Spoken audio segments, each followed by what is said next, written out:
Alright mga kapatid, BP Sara, lahat ng mga Duterte na rin, hindi madedehado sa Luzon, Central Visayas at Mindanao. Matibay na baluarte, Bailito, Banayo.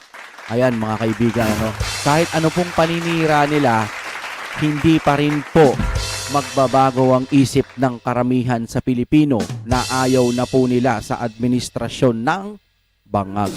Okay mga kapatid, panoorin ho natin ito ng sabay-sabay. Galing ito sa SMNI News.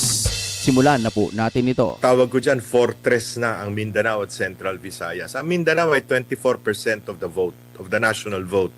Ang Central Visayas ay 10 to 10.5% ng yung Cebuano-speaking Bisaya. 10 to 10.5%. So you're talking of 34 to 34.5%. Pwera pa yung mga Bisaya. Pareho natin na dito Nasa nakatira Manila. sa Maynila, no? Or sa iba't ibang parte ng ating bansa, no? Naging naging very loyal sa brand ng mga Duterte. Oo.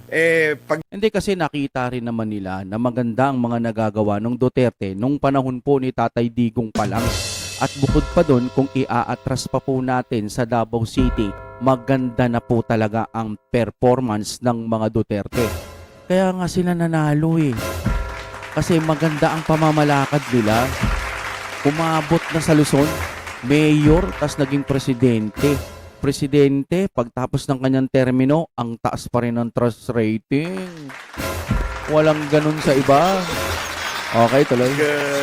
mahirap yan tapatan dahil Oo. unang-una, yung tinatawag nating Greater Manila area, yan yung Katagalugan, which is Southern Tagalog, plus NCR, plus Calabarzon. Oh. Puwera siguro yung mga Ilocano speaking part ng Central Luzon, no. Yan naman yan ang dahil sa proximity sa Manila, yan ang talagang una binabantayan ng mga issue. Pangalawa, yan yung mga kung sino yung mukhang llamado, no. Nakikita nila malakas, doon sila boboto. So, Pwede palang ganun. So, iniisip nila, kaya pala minsan nagkakaroon ng mga poll o mga survey na kunwari mataas si BBM. Kasi pag nangyayari, nakikita ko, mataas si BP Sara, grabe yung mga kababayan natin, sobrang saya. Pero pag ang nangyayari, mataas ang ratings ni BBM, tinatawanan nila. Ganun ang nakikita ko. historically, yung mga yan ay last-minute voters, no? So, ang tingin ko, hindi naman madedehado. At miski sa mga surveys, nakikita Oo natin, naman. kung hindi man number one, halimbawa sa NCR, number one na si Inday Sara, pero sa Central Luzon at saka sa Calabarzon, dikit na dikit yung pagiging number two niya. No? So, pagdating ng panahon, yan aangat. Calabarzon, hindi, lahat halos maka Duterte na. Konti na lang po yung mga may ayaw sa Duterte. Yung mga hindi open-minded, yung tipong kahit na bumabaha na, gusto pa rin nila BBM. Kasalanan ng Duterte kaya bumabaha. Diba? Ang aangat pa rin. Lalo na, at itong mga probinsya ng Calabarzon, NCR, at Ayan. saka ng Central Luzon, ito pa sinasalanta ng baha, mayat maya, no? Oh. So, lalong tumitindi ang galit ng taong bayan. Oo, dahil lagi ho nilang naaalala yung, nasa na yung pinangako mo? Flood control. Wala na naman. Tapos ito, may bago na namang budget. Lagi hong pinapaalala sa atin yung flood control na yan. Sino nagpapaalala? Panahon ang Panginoon. Diba? Tignan nyo kahit sinasabi nila, itigil na yan, muna. Dito muna tayo sa impeachment. Kahit mag-impeachment kayo, kahit pumunta pa yung mag-imbestiga sila sa Davao City na may radiation dun sa bakal-bakal, hindi pa rin po matitinag ang paalala ng Diyos, babaha at babaha. May mga basura pa nga ngayon. Diba? naalaala yung mga korupsyon na nakita sa Ghost Flood Control Project. Alright, SMNI News. Napag-uusapan yung 2028 elections, gaano kahalaga po na makuha nila yung Visayas at Mindanao? Na alam naman natin, kung titingnan mo yung sa mga kilalang survey, talaga ang Mindanao hindi matatawaran eh. Oo naman. Parang selyado na diyan Ano na yan, selyado na. Oo, na Duterte. Dito sa mga sa Visayas naman, Hindi, actually, pag sinabing Mindanao, majority yan. Pag sinabing Visayas, majority yan. Pag sinabing Luzon, majority pa rin yan. Mga Pilipino, mas marami pa rin. Solid talaga yun. Iwan na iwan nga yung kalaban nila eh. Ang layo ng agwat, di ba? talagang hindi rin matatawaran. Nandyan din yun kasi Bisaya din yung mga Duterte. Gaano kahalaga na ma-penetrate ng mga makakalaban Malabo. ni VP Sara for 2028 elections itong mga lugar na to, hanggat hindi ba nila masusuyo ang Visayas, lalo na ang Mindanao, kung mahahati, at least mahahati nila yung Mindanao, wala silang tsansa for 2028. Wala. Wala eh. Naging tawag ko dyan, fortress na ang Mindanao at Central Visayas. Ang Mindanao ay 24% of the vote, of the national vote. Ang Central Visayas ay 10 to 10.5% ng yung Cebuano speaking Bisaya. 10 to 10.5%. So you're talking of 34 to 34.5%. Pwera pa yung mga Bisaya, pareho natin na dito nakatira sa Maynila, no? Or sa iba't ibang parte ng ating bansa, no? Naging naging very loyal sa brand ng mga Duterte, no? Pag mahirap yan tapatan dahil unang-una, yung tinatawag nating Greater Manila area, wala yan yung Katagalugan, which is Southern Tagalog, plus NCR, plus Calabarzon, no? Puwera siguro yung mga Ilocano speaking part ng Central Luzon, no? Yan naman yan ang dahil sa proximity sa Manila, yan ang talagang una binabantayan ng mga issue. Pangalawa, yan yung mga, kung sino yung mukhang llamado, no? Nakikita nila malakas, doon sila boboto. So, may ganun din, historically, yung mga yan ay last-minute voters, no?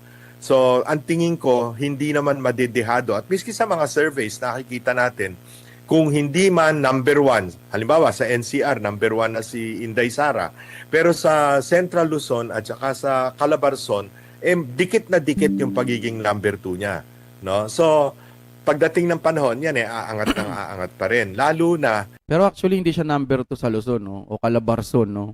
Duterte pa rin dun mas malakas.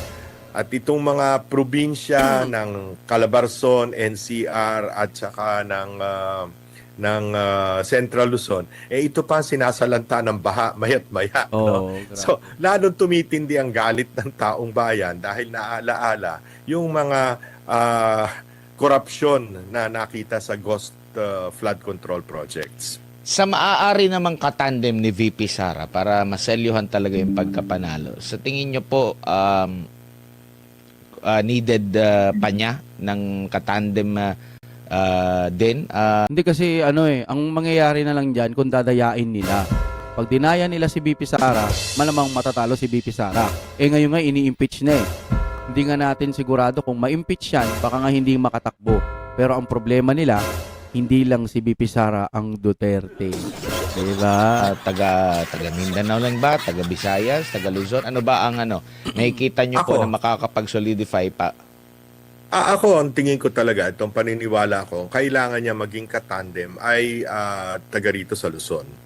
Whether sa NCR, sa Central Luzon, Northern Luzon, or sa Southern Tagalog, no?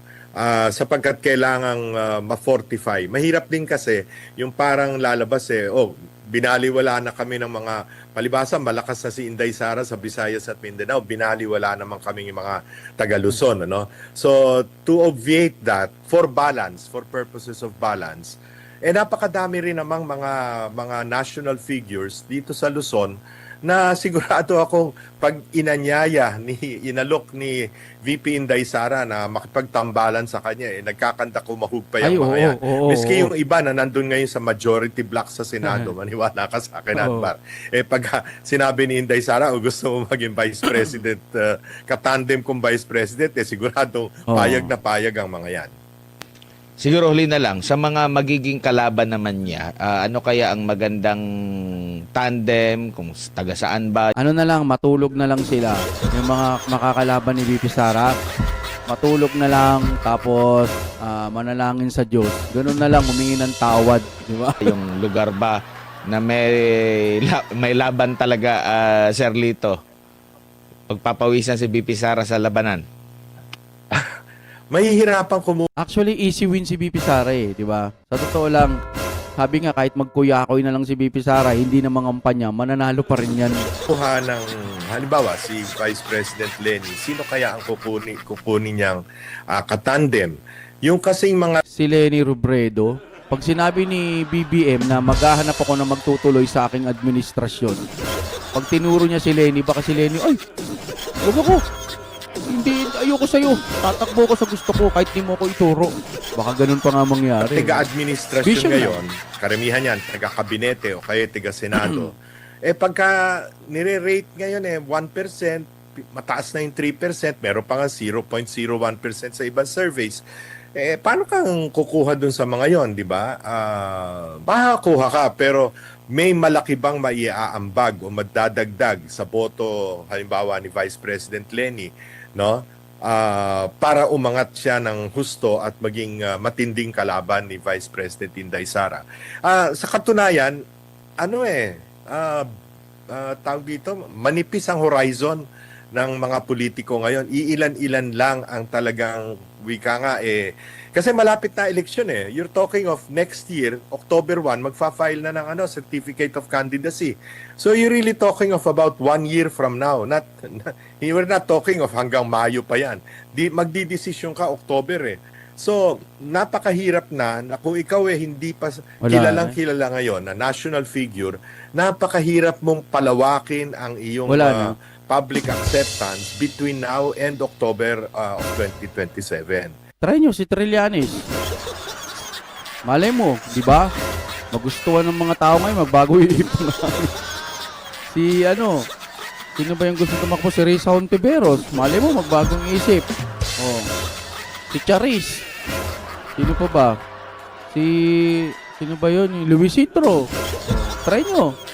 Kahit lahat kayo maging isang presidente. Tingnan natin kung kaya nyo si BP Sara. Hindi kayo mananalo kay BP Sara. Yun lang ang aking opinion, pero napaka-fact. Napaka-FACT. Wala akong makakatalo kay BP Sara ngayon. Depende na lang kung i-impeach siya. At alam mo na, syempre, ma-magic-magicin nila yan sa tingin ko. Kung hindi man maging presidente si BP Sara or hindi siya pwedeng tumakbo, meron pa rin mga Duterte. Kaya mukhang sa ayaw at sa gusto ng mga pinklawan, mga dilawan at mga kakaalyado ni Pangulong Marcos, mukhang destined si Vice President Inday Sara na maging susunod na Pangulo ng ating bansa. At harinawa ay gawin niya ang mga kailangan gawin para ma-reforma ng todo-todo itong ating bansa. Magkaroon ng reset. Wika nga, ayusin na talaga sapagkat napakabulok na ng sistemang umiiral sa politika ng ating bansa. Shirley- Totoo yun, kasi sa ngayon halos binababoy na talaga ng gusto. Wala nang nangyayaring maganda. Yung mga kababayan naman natin, hindi naman nila yan basta-basta, hindi naman sila nagsasaliksik, lalo na yung mga walang hilig sa politics vlog o sa mga vlog. Ang naniniwala lang sila sa mga news, nakikita nila sinisiraan si BP Sara. Pero magugulat kayo, si BP Sara pa rin po ang sinisigaw nila. Nasa puso nila, ay Duterte pa rin gusto ko, di ba? Ganun pa rin. Kaya sa pagdating ng eleksyon, manalo man sila sa impeachment, may tatayo pa rin po na bilang magtutuloy. Sabi nga ni BP Sara, sige, impeach nyo ko, kung hindi na, itataas ko yung kamay ng taong magiging presidente ng Pilipinas. Doon si Radulog, mga kapatid, no? Okay, hanggang dito na lamang. Sobrang maraming salamat sa inyong panonood. Kung trip na namin kasamang reaction video, katulad po nito, syempre, huwag niyo kakalimutan mag-like sa ating video. Sobrang maraming salamat po sa inyong panonood. Mag-like na rin po kayo, mag-subscribe na rin po kayo. Thank you very much. Oh my God, we're back again.